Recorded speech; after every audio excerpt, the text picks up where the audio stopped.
Assalamualaikum warahmatullahi ta'ala wabarakatuh. A'udzu billahi minasyaitonir rajim. Bismillahirrahmanirrahim. Alhamdulillahi rabbil alamin. Wassalatu wassalamu ala sayyidina wa maulana Muhammadin asyrafil mursalin wa ala alihi wa sahbihi ajma'in. Subhanaka la ilma lana illa ma 'allamtana innaka antal alimul hakim. Qala rabbi shrah li sadri wa yassir li amri wahlul 'uqdatam min lisani yafqahu qawli. Allahumma la sahla illa ma ja'altahu sahla. Rabbana 'alaika tawakkalna wa ilaika anabna wa ilaikal masir. Allahumma ij'alna min ahli syafa'ati wa ummati sayyidina Muhammadin sallallahu alaihi wasallam. Amma ba'd. Alhamdulillah, saudaraku hadirin rahmati Allah Subhanahu wa taala. Kita buka pertemuan kita pada malam ini dengan sama-sama kita hadiahkan bacaan suratul Fatihah kepada junjungan besar baginda Rasul sallallahu alaihi wasallam, kepada kaum kerabat baginda, isteri-isteri baginda, para sahabat baginda, para alim ulama, para pejuang Islam, kepada kedua ibu bapa kita sama ada yang masih hidup atau yang telah meninggal dunia. Al-Fatihah. A'udzu billahi minasy syaithanir rajim. Bismillahirrahmanirrahim. Alhamdulillahi rabbil alamin. Ar-Rahmanir Rahim. Maliki yaumiddin. إياك نعبد وإياك نستعين اهدنا الصراط المستقيم صراط الذين أنعمت عليهم غير المغضوب عليهم ولا الضالين آمين. Alhamdulillah, tuan-tuan puan, jemaah Allah Subhanahu wa taala. Syukur kita kepada Allah SWT pertama dan selamanya atas segala nikmat kurniaan yang bisa Allah Ta'ala berikan kepada kita. Puji dan puja kepada Allah pemilik semesta alam atas nikmat iman dan Islam. Syukur Alhamdulillah tuan-tuan dan puan, Allah SWT masih lagi berikan kita kesihatan dan kekuatan tubuh badan. Maha kaya Allah dengan limpah rahmat dan kasih sayangnya. Sekali lagi tuan-tuan, kita menjadi hamba yang Allah Ta'ala teguhkan iman dan taqwanya. Masih lagi dikekalkan ketaatan kita untuk terus sujud kepada Allah, untuk terus menyembah, memuji Allah Subhanahu wa taala, satu-satunya zat yang layak untuk disembah sebagai Tuhan. Maka tuan-tuan, dalam sebuah kekurangan kelemahan ini, maka yakinlah nikmat yang Allah Taala beri ini merupakan setinggi-tinggi sebesar-besar nikmat Allah Subhanahu wa taala.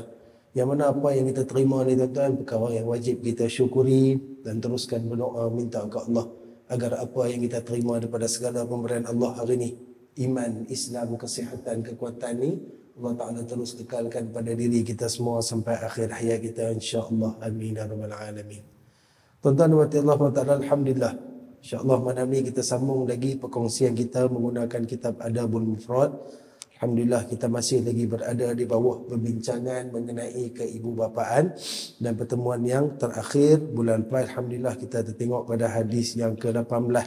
Hadis yang menceritakan tentang 9 pesanan atau 9 wasiat yang telah pun disampaikan kepada Sayyidina Abu Darda radhiyallahu anhu daripada baginda Nabi sallallahu alaihi wasallam. Antara perkara-perkara yang mesti dititik beratkan. Maka dalam konteks perbincangan kita tuan-tuan, Nabi SAW menjelaskan kepada Sayyidina Abu Darda, taatilah kedua ibu bapamu meskipun diminta untuk menyerahkan seluruh hartamu kepadanya, maka taatilah perintahnya. Sampai tahap macam tu tuan-tuan, kita ni tak ada apa nak banding dengan mak ayah kita. Betapa tingginya kedudukan ibu bapa. Dan insya-Allah malam ni kita akan sambung pada hadis yang berikutnya, hadis yang ke-19 insya-Allah. Muhammad bin Kathir menceritakan kepada kami, ia berkata, Sufyan menceritakan kepada kami dari Atha bin As-Sa'ib dari ayahnya, an Abdullah bin Amr qala, jaa rajulun ila an-nabiy sallallahu alaihi wasallam faqala, ji'tu ubayi'uka 'ala al-hijrati wa taraktu abawayya yabkiyan. Qala irji' ilayhima fa'adhikhuma kama abkaitahuma. Atau kama qala sadaqa Rasulullah sallallahu alaihi wasallam, yang bermaksud daripada Sayyidina Abdullah bin Amr radhiyallahu anhu, ia berkata, seorang lelaki menemui Nabi sallallahu alaihi wasallam lalu berkata, aku datang kepadamu untuk berhijrah dan aku tinggalkan kedua orang tuaku dalam keadaan menangis. Baginda sallallahu alaihi wasallam lalu bersabda, kembalilah kepada keduanya dan buatlah keduanya tertawa sebagaimana engkau telah membuat keduanya menangis. Tuan-tuan mati Allah SWT, hijrah merupakan antara perkara yang cukup besar semasa era kehidupan baginda Nabi SAW.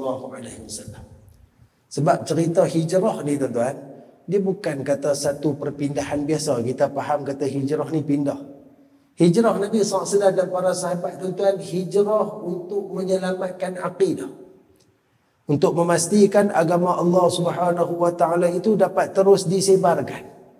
Hijrah dalam keadaan bergerak membawa diri semata-mata, meninggalkan apa yang ada itu, rumah, harta, makanan, segala bentuk apa yang ada, tinggal macam tu ya tuan-tuan, tak fikir dah. Maka perbuatan hijrah Nabi SAW dan para sahabat ni tuan, bukan macam kita punya pindah rumah hari ni. Pindah rumah kita hari ni tuan, segala apa yang boleh bawa semua kita bawa. Buruk ke, baru ke, elok ke, tak elok ke, hayun dulu. Mana boleh sumbat dan lori sumbat, tak tinggal apa pun. Tu perbezaan hijrah Nabi SAW dengan pindah kita pada hari ni. Jadi orang yang betul-betul teguh imannya sahaja tuan-tuan, yang betul-betul taat kepada Allah dan Rasulnya sallallahu alaihi wasallam, yang mampu nak buat benda macam tu. Maka dalam keadaan Nabi SAW menggalakkan para sahabat, menyuruh mereka berhijrah dan sebagainya, maka ada seorang lelaki datang nak hijrah. Dia pergi jumpa Nabi SAW dan minta izin Nabi SAW. Mungkin lelaki ni sebelum dia pergi jumpa Nabi SAW, dia dah bincang dengan mak ayah dia dah nyatakan hasrat dia untuk Nabi berhijrah, pindah bersama dengan Nabi SAW. Maka dia menghadapkan Nabi, wahai Rasul, boleh tak aku nak hijrah dalam keadaan aku dah bincang dengan mak ayah aku ni, tapi keadaan mereka tu macam mereka menangis. Kalau kita faham menangis ni pun tuan, tak berapa nak setuju dah. Mungkin mak ayah dia dah tua, mungkin duk harap kat dia saja. Tiba-tiba hak yang duk harap dia pula nak pergi. Tuan-tuan, cerita pergi Madinah daripada Mekah tuan-tuan, pada waktu tu berbelas hari tuan. Kira kalau kita tiba-tiba dengan emergency ke apa ke, tak ada nak tahlik, tak boleh buat dalam masa sehari semalam, tak mampu. Dah tu pula kalau berlaku apa-apa pun tak nak sampai berita tuan-tuan makan masa. Maka risaulah orang tua ni, macam mana keadaan kami dan sebagainya. Tapi dia tetap nak menyahut panggilan hijrah. Sebab nak ikut apa yang disebut oleh Nabi SAW. Mulianya Nabi sebagai seorang pemimpin, bila Nabi dengar cerita macam ni, Nabi kata apa kat dia? Lah dia hantar dia hijrah, ambil balik, jaga mereka dua, bagi mereka seronok. Sebab hang dah buat mereka menangis, hang bagi mereka gelak balik lepas ni. Walaupun ada perintah yang besar daripada Allah untuk berhijrah, namun kemanusiaan tetap menjadi perkara asas dalam kehidupan, apatah lagi melibatkan mak ayah kita. Kalau kita tengok dalam teknik peperangan tuan-tuan, teknik peperangan, kalau kata yang disejukkan oleh tentera Al-Qassam sekarang ni terhadap musuh-musuh, tawanan dan sebagainya. Bagaimana beza tuan-tuan tawanan orang Israel dan tawanan orang Islam? Orang Islam yang tawan, yang tangkap orang-orang Israel tuan-tuan, ketika mana dibebaskan dalam keadaan yang sihat, dalam keadaan yang cukup makan. Bahkan mereka ni pula memuji-muji apa yang dilakukan oleh tentera Islam. Ada adab dia. Macam mana pun manusia tetap manusia, walaupun dia tak sembah Tuhan, walaupun dia kafir, walaupun dia syirik, walau apa pun alasan, manusia tetap manusia. Kita tidak ada satu hak untuk menzalimi manusia. Tak ada satu pun daripada kebenaran untuk kita menindas, walaupun kita kata dia ni kafir. Kalau kata macam tu pun kita tak boleh buat tuan-tuan, apatah lagi melibatkan mak ayah kita. Maka satu perbuatan yang serius yang ditunjukkan oleh Nabi SAW, nak abang kata apa jadi pun mak ayah tetap duduk di tempat yang pertama. maka ketaatan itu satu perkara yang tak dapat disangkal lagi. Maka bertakwalah kita kepada Allah dan berbaktilah kita kepada mak ayah kita sebaiknya. Kita tengok hadis yang berikutnya, lebih kurang sama juga tuan-tuan. Ali bin Al-Ja'ad menceritakan kepada kami, ia berkata, Syu'bah mengkhabarkan kepada kami dari Habib bin Abi Thabit. Ia berkata, aku mendengar Abu Abbas Al-A'ma an Abdullah bin Amr qala, Ja'a rajulun ila an-nabiy sallallahu alaihi wasallam yuridul jihad faqala ahayyu walidaka faqala na'am faqala fafihima fajahid atau kama qala sadaqa Rasulullah sallallahu alaihi wasallam, yang bermaksud daripada Sayyidina Abdullah bin Amr bin Al-As radhiyallahu anhuma, ia berkata, seorang lelaki mendatangi Rasulullah sallallahu alaihi wasallam untuk berjihad. Rasulullah sallallahu alaihi wasallam lalu bertanya, apakah kedua orang tuamu masih hidup? Orang itu menjawab, masih. Baginda sallallahu alaihi wasallam lalu bersabda, berjihadlah pada kedua orang tua. Lebih kurang sama tuan-tuan. Hadis pertama tadi, kawan ni nak hijrah, nak sahut seruan kewajipan. Hadis kedua ni, kawan ni nak pergi berjihad, nak pergi berperang, nak ikut sama dengan Nabi SAW, juga satu kewajipan. Tapi cerita dia dua-dua ada mak ayah lagi.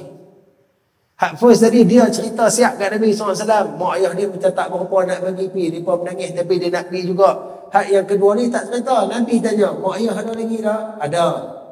Kalau ada, balik pergi jihad kat mereka. Tuan-tuan, setinggi-tinggi perbuatan, setinggi-tinggi semula-mula kematian di sisi Allah Subhanahu wa taala adalah jihad di jalan Allah. Mereka yang mati dalam keadaan mempertahankan agama Allah Subhanahu wa taala, memperjuangkan kebenaran, mereka yang sama sekali tidak berkongkol dengan kekafiran dan kemusyrikan, mereka itu dianggap jihad. Yang mana jihad ni tuan-tuan, kedudukan mereka di sisi Allah sangat tinggi. Nabi SAW menceritakan tentang kelebihan orang jihad ni tuan-tuan. Dia punya roh ni, dia akan duduk dalam burung-burung hijau, katuyurin khadrin. Roh dia ni seperti burung-burung hijau yang bebas berterbangan nak pergi mana-mana saja syurga Allah Subhanahu wa taala. Kita faham amal yang kita buat hari ni tuan-tuan, mudah-mudahan dengan amal tersebut Allah Ta'ala terima, Allah balas kita dengan syurga. Tapi Allah nak balas syurga hak mana kita tak tahu. Syurga ada 7 tingkat. Adakah kita nak dapat yang paling atas? Mudah-mudahan kita semua hari ni Allah Ta'ala letakkan kita sebagai ahli Firdaus. Amin. Kalau dapat hak paling atas, berbahagialah. Dalamnya ada Nabi SAW dan seluruh Nabi-Nabi dan Rasul-Rasul. Satu kemuliaan yang tak ada pada 6 syurga yang lain. Tapi kalau hari ni tanya tuan-tuan, kalau kita nak bagi jaminan dapat syurga tapi hak paling bawah, tuan-tuan terima ke tak? Ni nak jamin ni, tapi tak atas lah, bawah ke ni. Tuan-tuan, yang kita punya perangai, yang kita punya cerita ni tuan-tuan, boleh dapat hak bawah pun jadilah. Saya tak merasa neraka, sudahlah. Kan, tapi kita tetap minta yang paling tinggi. Mana kata kalau kita punya ketetapan syurga ketiga, duduk tentu. Khalidina fiha abada, duduk dalam tu, tak keluar, tak mati, tak habis. Dapat tingkat 5, duduk tingkat 5. Tapi untuk orang yang berjihad di jalan Allah, yang mati dalam keadaan berjuang mempertahankan agama Allah, dia boleh pergi mana dia suka. Dia duduk kat atas 7, saya dia teringat member dia dulu sekali, tapi tak ada kat 7. Cek ada kat 2. Turun pergi kat 2 tengok.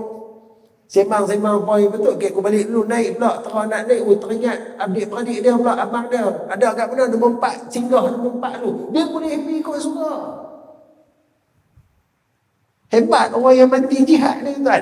Tapi bila main dengan mak ayah, Nabi SAW bagi tahu balik jaga mak ayah, itu adalah jihad. Hari ni ramai anak-anak tak faham. Anak-anak sanggup kongsi duit hantar mak ayah pergi tempat jagaan orang tua-tua, dengan alasan di sana lebih baik. Kalaulah yang kita hantar tu tuan-tuan, contohlah kata bukan mak ayah kita pun, tapi mungkinlah jagaan kita, satu mana-mana orang tua ke, tok-tok menakan yang dia pun tak ada siapa sebatang ke, lain cerita. lagi dia tu kita bin dengan dia. Dia tu kita mai pada rahim dia. Tu sahabat betul lah. Teruk macam mana pun, sibuk macam mana pun, takdan macam mana pun, jangan buat macam tu. Walaupun kita kata duduk di sana tu, dia lebih kebajikan dia tu terjaga. Ada orang tengok, ada orang bagi makan, ada orang mandikan dia. Mailah apa alasan. Macam mana tangan mereka dulu belai kita, bila mereka dah tak mampu, tangan kita ni pergi belai balik mereka. Awak tak boleh panggil, kalau kata kita nak hantar rumah orang tua-tua, tak boleh panggil ke? Tak boleh cari ke siapa-siapa baik tolong jaga waktu kita pergi kerja? Yang kita duit bayar kat rumah asuhan tu, apa salah duit tu kita bayar kat orang baik tolong jaga. Okey, kita sibuk, kita kerja. Tak kerja pun tak boleh juga. Tapi jaga perasaan ni tuan-tuan. Kalau kita, anak kita, angkat kita keluar pada rumah kita, pergi letak satu tempat yang berasingan. Kalau tuan-tuan pernah pergi lah mana-mana rumah orang tua-tua, tuan-tuan kalau pernah simpang dengan mereka, tuan-tuan kalau tak keluar air mata, tuan-tuan memang hati kering semua. Ada yang duduk dalam tu, hari pertama dia masuk, sampai waktu sekarang ni, tak jumpa anak dia. Anak tak mai tu.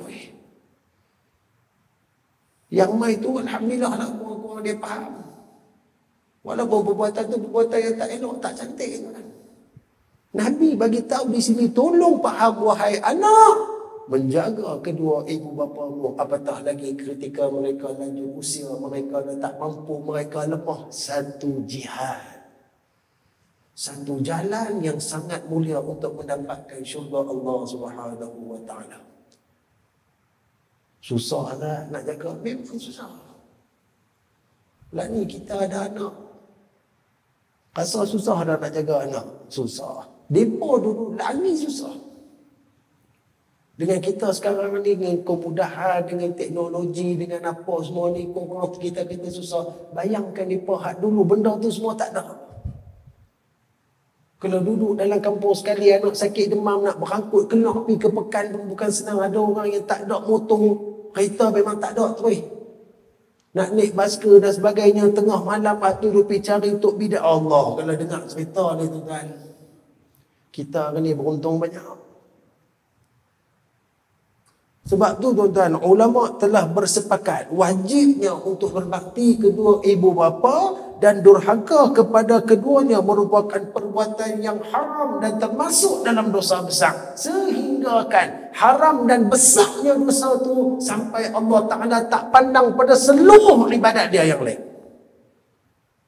Bila ada saja perbuatan derhaka dia pada mak ayah dia, ibadat-ibadat lain seolah-olah reset, hapus. Walaupun ada, Allah tak pandang, Allah tak kira. Allah nampak ada saja derhaka, angkat hak tu, campak masuk neraka. Walaupun solat dia khusyuk cantik, walaupun sedekah dia juta-juta, walaupun haji dia 4-5 kali, walaupun khatam Quran dia ratusan kali, ada satu poin dia derhaka tuan-tuan, selamat semua. Sehingga diangkat sebagai jihad ni memang satu benda yang sangat besar. Sekarang ni pun kita dalam perbuatan berjihad, melapangkan masa, berkongsi ilmu Allah Subhanahu wa taala, duduk dalam majlis taman syurga disebut oleh Nabi SAW. Tapi jihad ni taklah sebesar setinggi jihad kita pergi berjuang, kita menjaga mak ayah kita.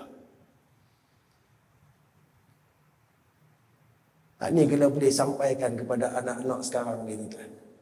Bahkan ada anak-anak yang menganggap mak ayah ni menyusahkan, menganggap mak ayah ni satu beban. Ramai yang masih lagi menyayangi mak ayah dia, alhamdulillah. Kalau kita tengok paper metro hari ni, tak tahulah saya pergi belas orang kan, ada di sembilan Jumaat 2-3 kali dah lebih banyak dia bagi paper metro free. Kita pun balik-balik Jumaat tadi, orang pergi selit tang motor dah, muka depan dia bu, anak-anak sepakat hadiahkan kereta kat mak ayah. Alhamdulillah, kalau macam tu tuan-tuan, bahagia anak-anak ni. Mereka cuba untuk membahagiakan mak ayah mereka, pasti Allah akan membahagiakan mereka. Tapi berapa banyak berita yang kita dengar pasal anak yang buang mak ayah, yang tinggal mak ayah, yang pukul mak ayah, yang bunuh mak ayah pun ada.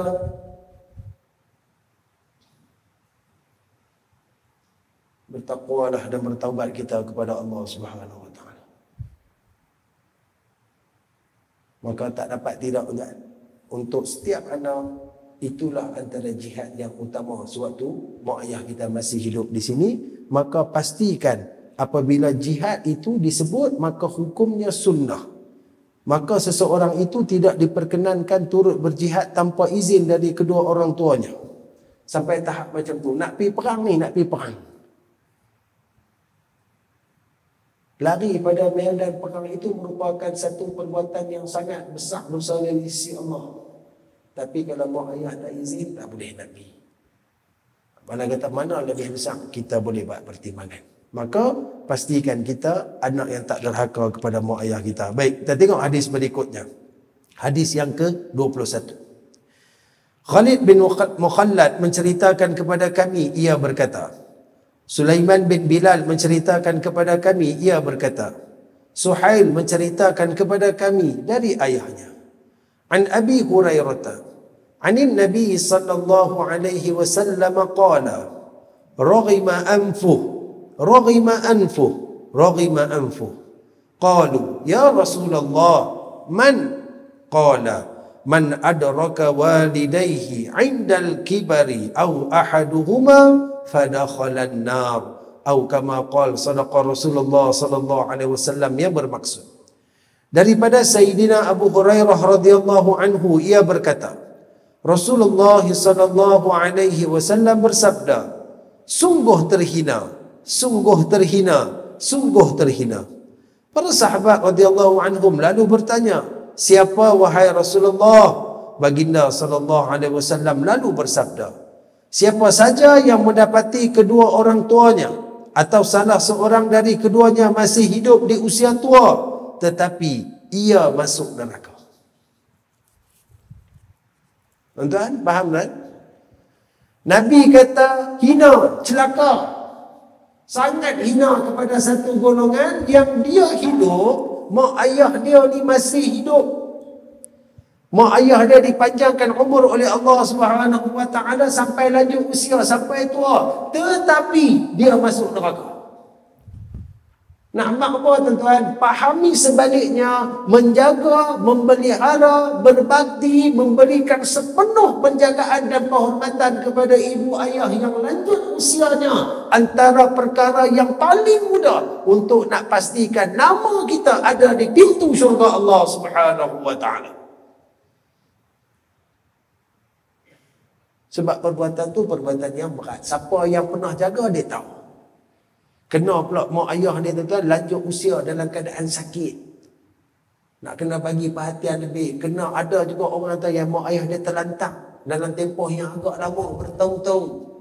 Nak kena pergi urus, nak kena pergi angkat, mandi, bagi makan, suap, apa semua tuan-tuan. Tak mudah tuan-tuan.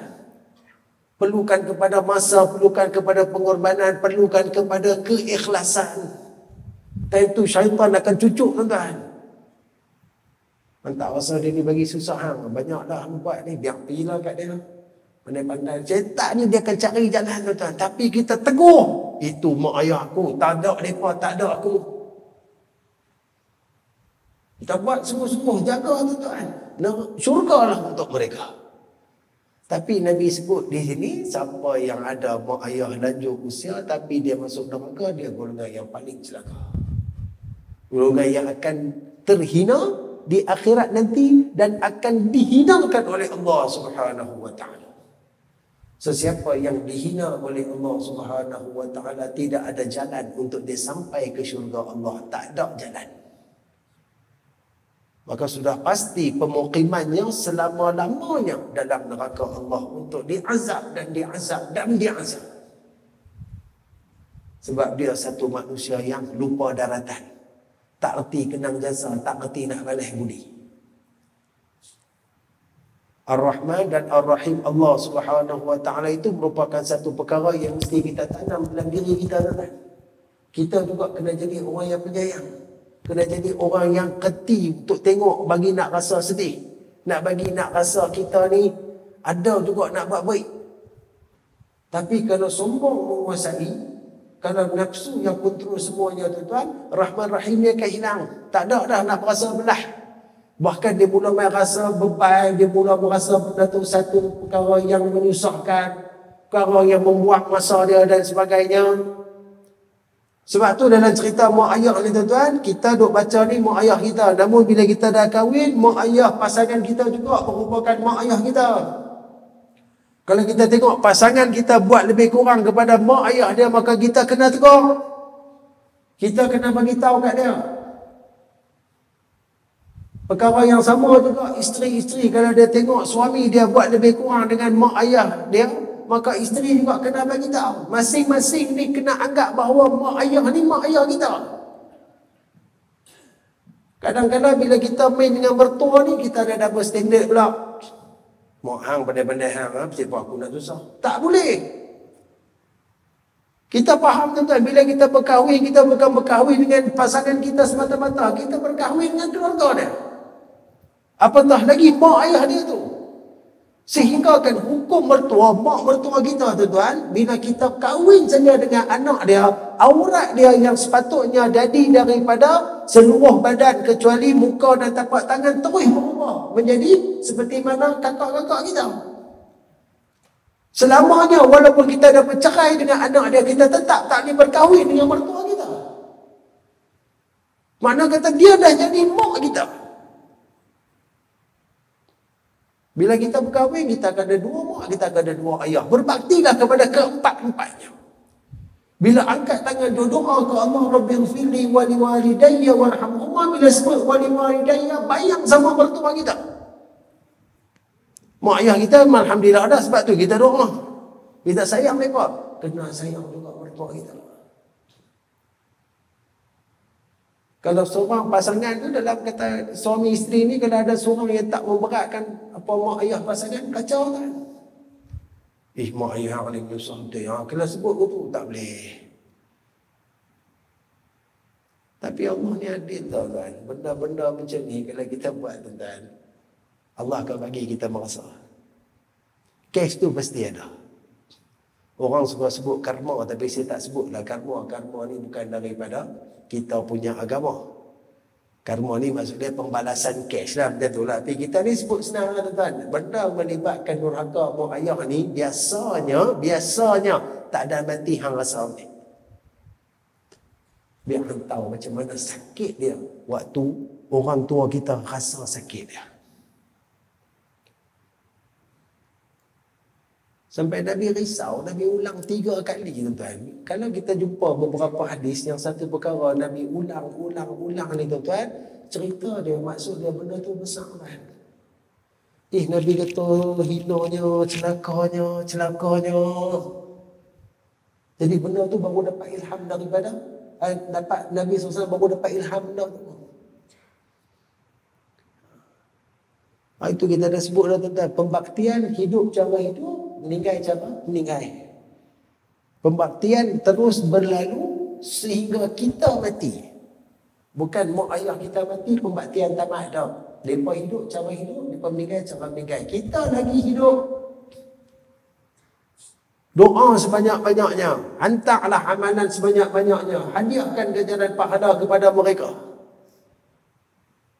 Sebab perbuatan-perbuatan yang macam ni tuan-tuan, Allah Ta'ala akan jadikan pembalasan. Hari ni kita buat baik ke orang, Allah akan hantar orang nanti buat baik kat kita. Sebab itu salah satu daripada aturan adil Allah Subhanahu Wa Ta'ala. Nak tengok daripada kita dulu. Kalau kita nak dapat rahmat Allah pun disebut yahfazillah yahfazuka. Jaga Allah, Allah jaga kita. Ihfazillah yahfazuka. Kita kena mula jaga Allah dulu, baru Allah jaga kita. Kita kena minta ke Allah dulu, baru Allah bagi ke kita. Nak dapat kebaikan, terutamanya bila dah mati tuan-tuan. Lah ni sampai lah tak nak siapa boleh bayang dari kalangan kita sebab kita tak mati. Kita dengar cerita pasal kubur banyak dah. Dengar tentang azab ni macam-macam dah. Tentang kubur boleh jadi taman syurga berlambak dah. Tahu, benda tu tahu. Tapi kita tetap tak boleh nak bayang sebab kita tak duduk dalam tempat ni lagi. Yang kata bagaimana doa mak ayah, doa anak-anak soleh sangat membantu mak ayah. bagaimana ganjaran-ganjaran yang anak-anak hantar kita sebagai satu hadiah kepada mak ayah di Allah itu sangat diperlukan. Kita tak tahu. Kalau dalam Quran pun kita tengok antara beberapa ayat, qala rabbirji'un. Orang-orang kubur akan kata, wahai Tuhan, bangkitkan kami, hidupkan kami semula. Duk dengar ayat itu selalu lah. Macam mana yang nak minta tu? Pasal apa nak kena minta sangat? Nanti kita masuk tuan-tuan, baru kita tahu rupanya satu doa yang kita dapat pada anak-anak tu tuan-tuan, tak tahu betapa syukurnya kita ke Allah. Betapa dengan satu doa tu tuan-tuan, siksaan kalaulah ditakdirkan kita kena siksaan kubur, kita akan terasa ringan siksaan tu. Semakin waktu semakin ringan, semakin doa, semakin banyak doa yang masuk, siksaan tu akan makin ringan. Sampai satu tahap siksaan tu akan berhenti dan mula digantikan dengan nikmat datang daripada doa yang sama, yang selalu dihentak, ganjaran yang selalu dihadiahkan oleh anak-anak. Sebab kita cerita benda yang kita akan lalui, tapi benda tu tak sampai waktu dia lagi. Macam kita hari ni tuan-tuan, kita ada cerita ke anak-anak muda kita kan, anak-anak cucu-cucu kita, dan mereka duk berasa yang kita sabar saya, hampa tak sampai lagi. Kami tahu lah, kami dulu dah lalu dah tempat hampa. Nampak tak? Kita bila dengar orang cerita, kita tak lalu, kita tak faham. Ni sama macam bab ni lah, kita kata pasal apa kena taat kat mak ayah. Kita mak ayah ni susah daripada anak kecil ni. Kita tak faham susah nak bela anak kecil ni, kita tak faham. Buat teruk kan? Sikit-sikit susah, sikit-sikit susah. Susah terang mana sangat. Nampak macam okey ya. Kita ada anak baru kita reti. Dia kena lalu dulu. Mana kata cerita tu betul tak? Betul. Tapi kita tak boleh nak fokus, tak boleh nak tangkap sebab kita tak lalu benda tu. Kita pun duk bayang, bila kita punya bayang ni, taklah macam tu, hampa buat teruk kan, hampa cerita bagi nampak benda tu besar, benda besar ni ya pun. Kena tahu batang hidung baru reti. Sama juga benda nanti di sana kan. So kalau nak dapatkan doa yang selalu masuk kat kita, pahala jariah yang selalu datang kepada kita di barzakh pada waktu kita dah terkapak tak boleh buat apa tuan-tuan, duduk je dalam kubur pada waktu tu, maka kalau hari ni kita duk hantar kat mak ayah kita, akan ada pihak yang Allah Ta'ala utuskan untuk hantar mai kat kita. Janganlah tuan-tuan, kalau mak ayah kita masih ada tapi kita masuk neraka, kita golongan yang dicelakakan oleh Nabi SAW. Jaga betul-betul. Tak ada mak ayah, buat terus kebaktian. Kita orang sembahyang, alhamdulillah tuan-tuan, Allah Ta'ala masih tetapkan hati kita untuk terus mendirikan solat. Semoga inilah kita sampai kita mati nanti. Amin. Kan? Kita faham benda ni kan? Walaupun di luar sana ramai lagi yang tak faham, tapi kita antara orang yang faham.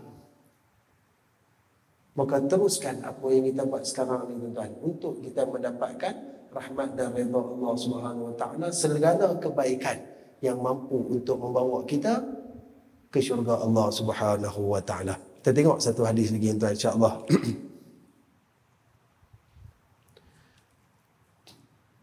Asbaq bin Al-Faraj menceritakan kepada kami, ia berkata, Ibnu Wahab mengkhabarkan kepadaku dari Yahya bin Ayyub, dari Zabban bin Fa'il, an Sahl bin Mu'adh, an abihi qala, qala an-nabiy sallallahu alaihi wasallam, man barra walidayhi tuba lahu zadallahu azza wa jalla fi umrihi, atau kama qala sadaqa Rasulullah sallallahu alaihi wasallam, yang bermaksud daripada Sayyidina Sahal bin Mu'az radhiyallahu anhu dari ayahnya bahawa Rasulullah sallallahu alaihi wasallam bersabda, barang siapa berbakti kepada kedua orang tuanya, maka ia akan memperoleh keberuntungan. Sungguh Allah Azza wa Jalla akan memanjangkan umurnya. Tuan-tuan beban rahmat Allah Subhanahu wa taala, antara asbab untuk mendapatkan umur yang panjang. Tuan-tuan, umur boleh panjang tuan? Boleh. Kalau Allah nak panjangkan umur kita, walaupun waktu kita sebelum lahir tu Allah dah tetap dah mati kita kan.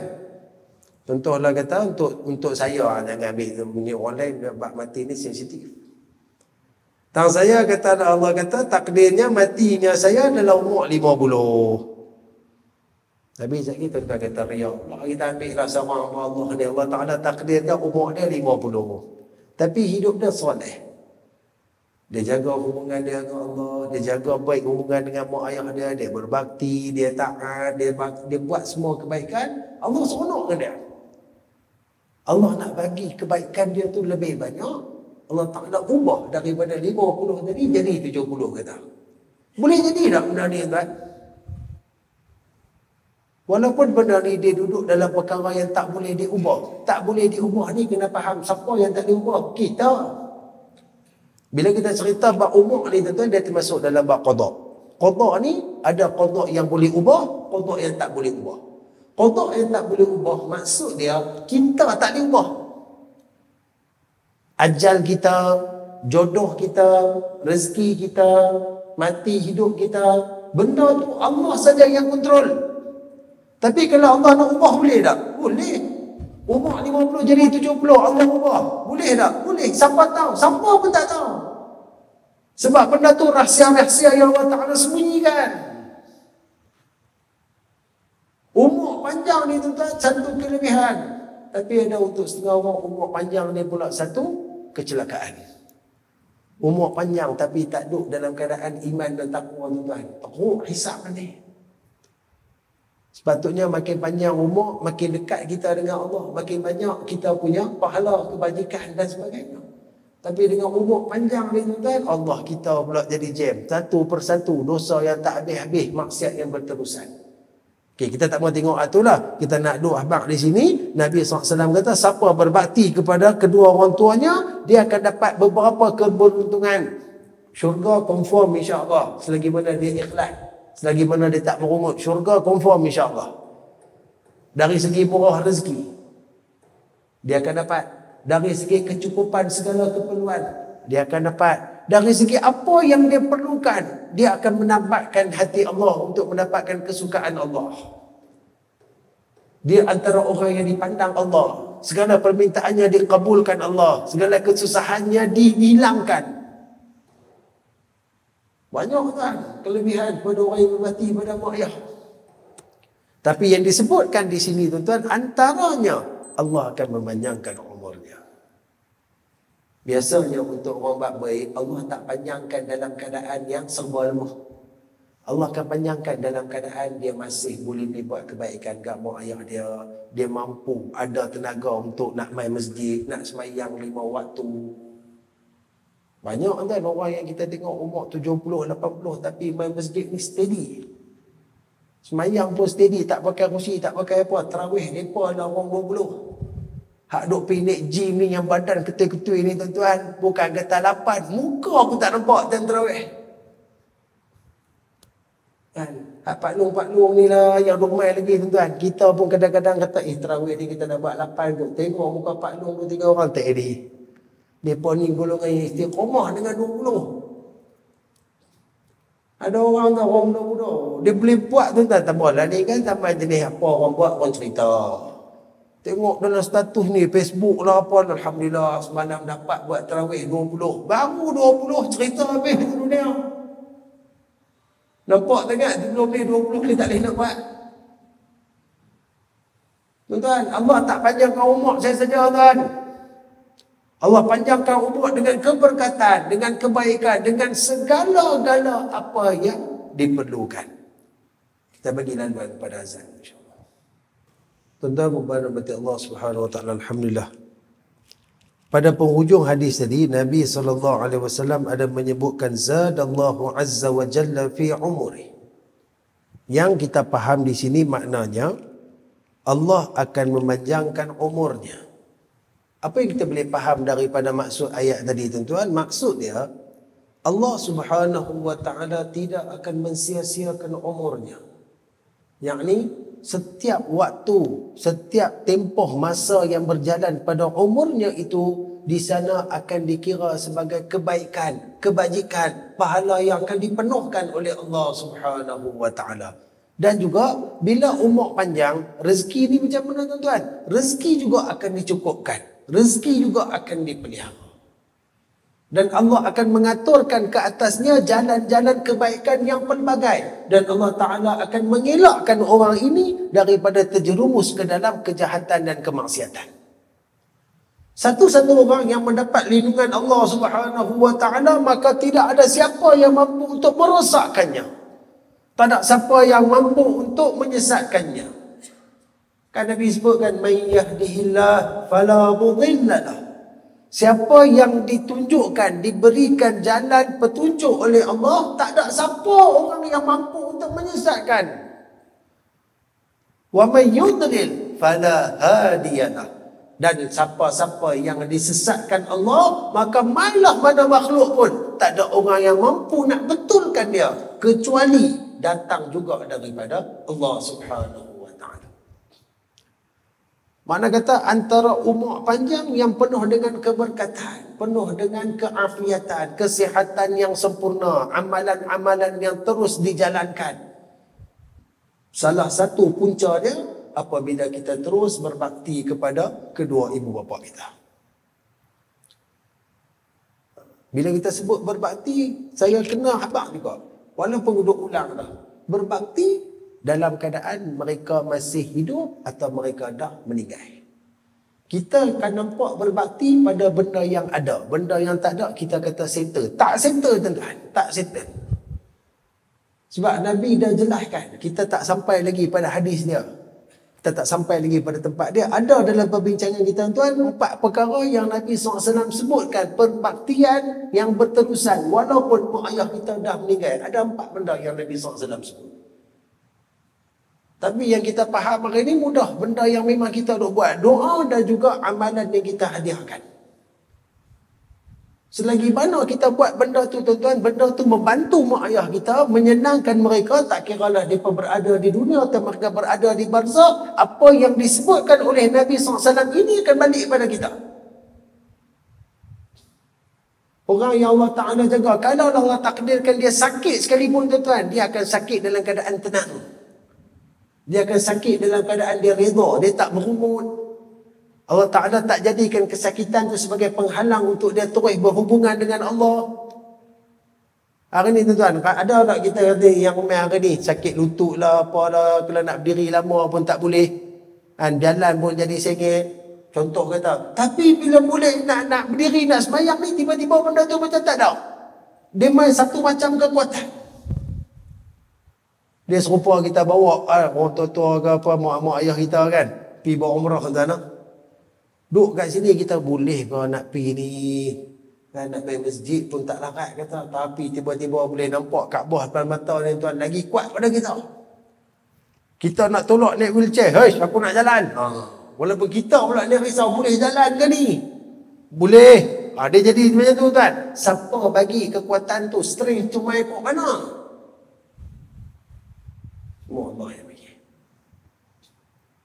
Maka hari ni tuan-tuan dirahmati Allah Subhanahu wa Ta'ala, hidup kita nak cari apa tuan-tuan?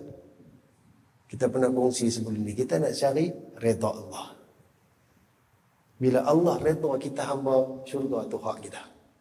Kita akan ada satu spot dalam syurga Allah. Tak kiralah mana-mana syurga pun, ada nama kita untuk masuk salah satu daripada syurga Allah. Maka membahagiakan mak ayah, berbakti kepada mereka, menghormati mereka, menjaga kebajikan mereka, antara perkara yang akan mendapat redha Allah. Sehingga kan Allah Ta'ala buat benda yang Allah tak bagi ke orang lain. Panjangkan umur dia. Dalam keadaan kesihatan, dalam keadaan keimanan yang teguh, dalam keadaan dia sentiasa melakukan kebaikan. Pahala dia banyak.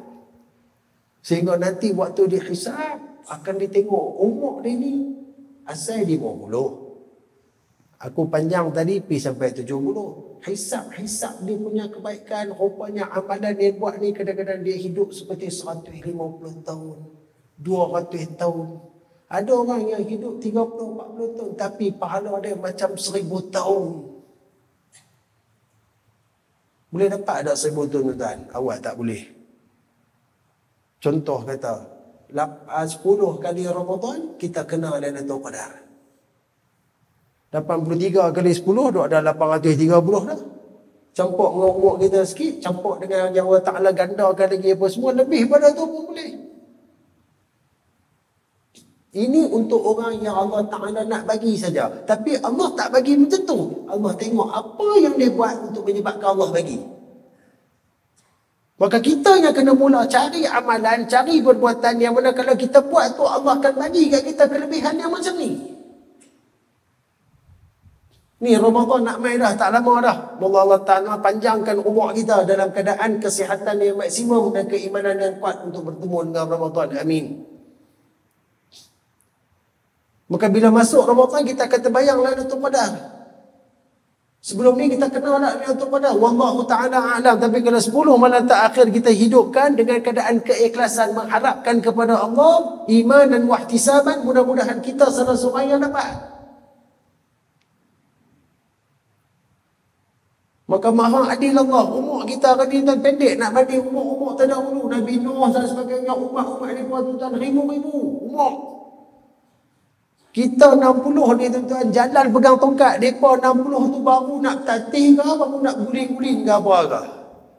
Beza kita dengan mereka ni tuan. Jadi mereka pula kita beriman dulu ni panjang lah ibadat mereka. Ratusan tahun, ribuan tahun. Kok mana kita nak fight?